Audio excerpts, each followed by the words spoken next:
नौजवानों को रोजगार के नए अवसर मिलते हैं।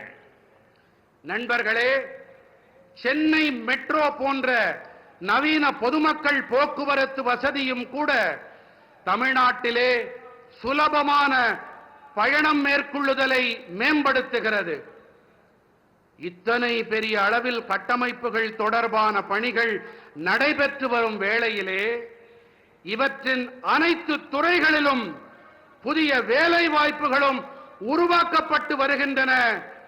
என்னுடைய இளைஞர்களுக்கு வேலை வாய்ப்புகள் ஏற்படுத்தப்படுகின்றன என்பதை நாம் நினைவில் கொள்ள வேண்டும், மறந்துவிடக் கூடாது. साथियों, बीते दशक में भारत ने सोशल इंफ्रास्ट्रक्चर पर भी रिकॉर्ड निवेश किया है। मुझे खुशी है कि तमिलनाडु के करोड़ों गरीब परिवारों को इसका बेनिफिट मिल रहा है। बीते 10 साल में 4 करोड़ से ज्यादा पक्के घर देश भर के गरीब परिवारों को मिले हैं और इसमें पीएम आवास योजना के तहत 12 लाख से ज्यादा पक्के घर यहां तमिलनाडु में मेरे गरीब परिवार के भाई बहनों को मिले हैं। நண்பர்களே, கடந்த 10 ஆண்டிலே பாரதம் சமூக கட்டமைப்பிலும் கூட சாதனை காணும் அளவுக்கு முதலீடுகளை செய்திருக்கின்றது. தமிழ்நாட்டின் கோடானு கோடி குடும்பங்களுக்கும் இவற்றால் ஆதாயம் கிடைத்து வருவது எனக்கு மட்டற்ற மகிழ்ச்சியை அளிக்கின்றது.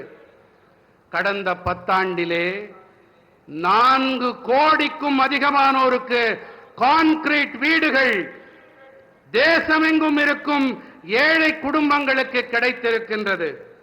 இவற்றிலே பிரதம மந்திரி குடியிருப்பு திட்டத்தின்படி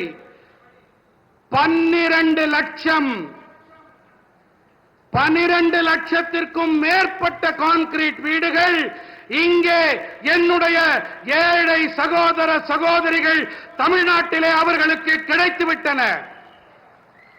पिछले 10 सालों में गांवों में करीब 12 करोड़ परिवारों तक पहली बार पाइप से वाटर नीर पहुंचाया गया है। इसमें 1 करोड़ 11 लाख फैमिलीज मेरे तमिलनाडु की है। इनके घर में पहली बार टैप वाटर पहुंचा है। इसका बहुत बड़ा लाभ तमिलनाडु की मेरी माताओं बहनों को मिला है। கடந்த 10 ஆண்டுகளிலே கிராமங்களில் 12 கோடி குடும்பங்களுக்கு முதன்முறையாக குழாய் வழி குடிநீர் கொண்டு சேர்க்கப்பட்டிருக்கிறது. இவற்றிலே 1 கோடி 11 லட்சம் குடும்பங்கள் தமிழ்நாட்டைச் சேர்ந்தவை. இவர்களுடைய இல்லங்களிலே முதன்முறையாக குழாய் வழி குடிநீர் சென்றடைந்திருக்கிறது. இதனால் மிகப்பெரிய ஆதாயம் அடைந்தவர்கள் நம்முடைய தாய்மார்கள் சகோதரிகள் தான். साथियों, देशवासियों को क्वालिटी और सस्ता इलाज देने से ये हमारी सरकार का कमिटमेंट है।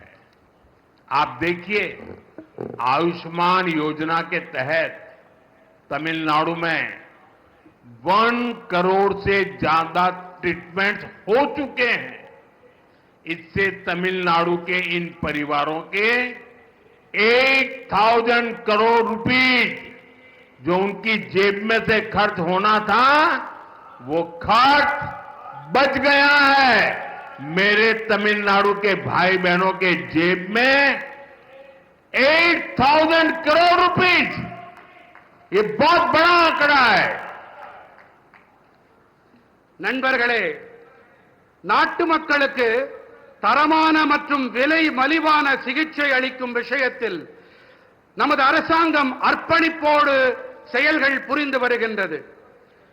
நீங்களே பாருங்கள், ஆயுஷ்மான் பாரதம் திட்டத்தின்படி தமிழ்நாட்டிலே 1 கோடிக்கும் மேற்பட்ட சிகிச்சைகள் நடைபெற்றாகிவிட்டன. இவற்றிலே தமிழ்நாட்டின் இந்த குடும்பங்கள் 8000 கோடி ரூபாய், சிறிய தொகை அல்ல, 8000 கோடி ரூபாய் செலவிலிருந்து காப்பாற்றப்பட்டிருக்கிறார்கள். என்னுடைய தமிழ் சொந்தங்கள் காப்பாற்றப்பட்டிருக்கின்றார்கள். तमिलनाडु में 1400 से अधिक जन औषधि केंद्र हैं। ये मैं सिर्फ तमिलनाडु का बताता हूं। यहां जन औषधि केंद्र में 80% डिस्काउंट पर दवाएं मिलती है। इन सस्ती दवाओं से भी लोगों की जेब में 700 करोड़ रुपीज, मेरे तमिलनाडु के भाई बहनों के जेब में 700 करोड़ रुपीज की सेविंग हुई है। और इसलिए मैं तमिलनाडु के मेरे भाई बहनों को कहूंगा, अगर आपको दवाई खरीदनी है तो जन औषधि केंद्र से खरीदिए। आपको 1 रुपये की चीज 20 पैसे में, 25 पैसे में, 30 पैसे में मिल जाएगी। தமிழ்நாட்டிலே 1400க்கும் அதிகமான மக்கள் மருந்தகங்கள் இருக்கின்றன. 1400 நம்முடைய தமிழ்நாட்டில் மட்டுமே. இங்கே 80% வரையிலான தள்ளுபடி விலையிலே மருந்துகள் கிடைக்கின்றன. இந்த மலிவு விலை மருந்துகளாலும் கூட மக்களுக்கு 700 கோடி ரூபாய் சேமிப்பு ஏற்பட்டிருக்கிறது. ஆகையினாலே தான் கூறுகிறேன், நீங்கள் மருந்துகள் வாங்க வேண்டும் என்றால் இந்த மக்கள் மருந்தகங்களிலே வாங்குங்கள். 25 பைசா, 30 பைசா, 50 பைசாவிற்கு கூட உங்களுக்கு மருந்துகள் கிடைக்கும். साथियों, हमारा प्रयास है कि देश के नौजवानों को डॉक्टर बनने के लिए एब्रॉड जाने की मजबूरी ना रहे। बीते सालों में तमिलनाडु को 11 नए मेडिकल कॉलेज मिले हैं। நண்பர்களே, நாட்டின் இளைஞர்கள் மருத்துவ படிப்பு படிக்க அயல் நாடுகளுக்கு செல்ல வேண்டிய கட்டாயம் ஏற்படக்கூடாது என்பதே எங்களுடைய முயற்சி. கடந்த ஆண்டுகளிலே தமிழ்நாட்டிற்கு 11 புதிய மருத்துவக் கல்லூரிகள் கிடைத்திருக்கின்றன. साथियों, देश भर में कई राज्यों ने मातृभाषा में डॉक्टरी की शिक्षा आरंभ की है। अब गरीब से गरीब मां का बेटा बेटी भी जिसने अंग्रेजी नहीं पढ़ी है वो भी डॉक्टर बन सकते हैं। मैं भी तमिलनाडु सरकार से आग्रह करूंगा कि वे तमिल भाषा में डॉक्टरी के कोर्सेज चालू करें ताकि गरीब मां के बेटे बेटी भी डॉक्टर बन सके। மருத்துவ படிப்பினை அதை தமிழிலே செய்ய வேண்டும் என்பதே எங்களுடைய பேரவா. இதற்காக இந்த படிப்பினை படித்த ஏழை தாய்மார்களுடைய குழந்தைகளும் அவர்களாலும் இதை படிக்க முடியும். அதற்காகத்தான் மருத்துவ படிப்பினை கூட தமிழிலே அதை அமைக்கப்பட வேண்டும் என்று நாங்கள் விரும்புகிறோம். இதன் பொருட்டு நான் வேண்டி விரும்பி மாநில அரசிடமும் கேட்டுக்கொள்ளுகிறேன், இந்த ஏழை குழந்தைகளும் மருத்துவ படிப்பை படிக்க வேண்டும் என்பதற்காக பாடத்திட்டத்தினை தமிழ் மொழியிலே செய்து தாருங்கள் என்று வேண்டி விரும்பி கேட்டுக்கொள்ளுகிறேன். साथियों, टैक्स पेयर का दिया हर पैसा गरीब से गरीब के काम आए, यही गुड गवर्नेंस है। तमिलनाडु के लाखों स्मॉल फार्मर्स को पीएम किसान सम्मान निधि के तहत लगभग 12,000 करोड़ रुपए दिए गए हैं। तमिलनाडु के फार्मर्स को पीएम फसल बीमा स्कीम से भी 14,800 करोड़ रुपए का क्लेम मिला है।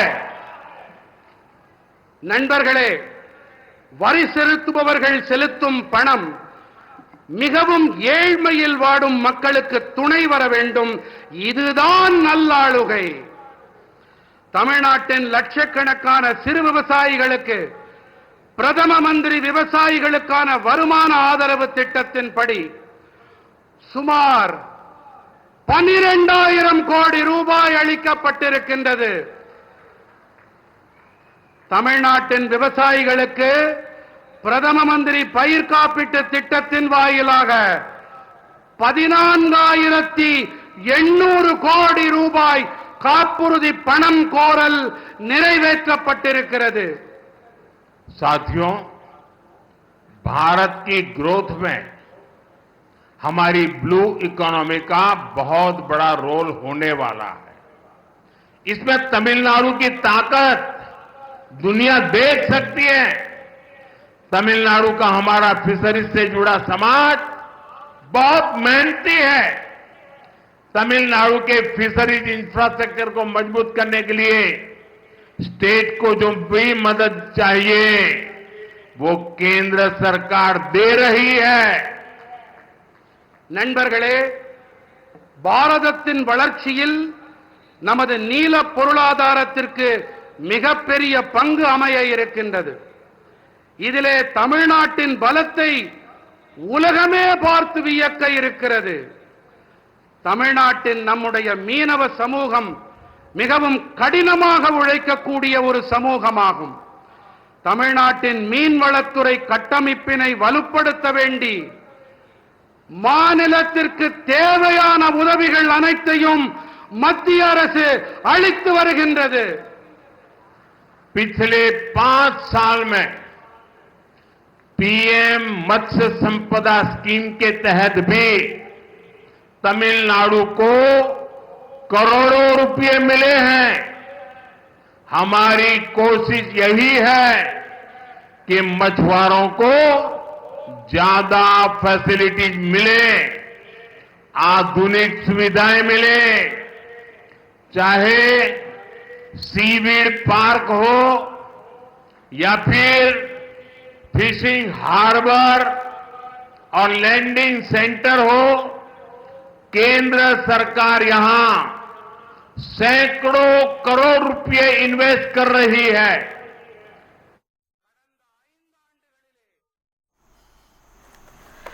तो बता दें, समुद्र पर बने पब्बन ब्रिज का उद्घाटन प्रधानमंत्री नरेंद्र मोदी ने आज किया और उनका संबोधन आप फिलहाल सुन रहे थे कि किस तरीके से ये 3 तस्वीरें हम आपको दिखा रहे हैं। प्रधानमंत्री नरेंद्र मोदी का स्वागत किया गया पारंपरिक तरीके से और पब्बन ब्रिज का अवलोकन करते प्रधानमंत्री नरेंद्र मोदी, साथ ही उद्घाटन उन्होंने पब्बन ब्रिज का किया है।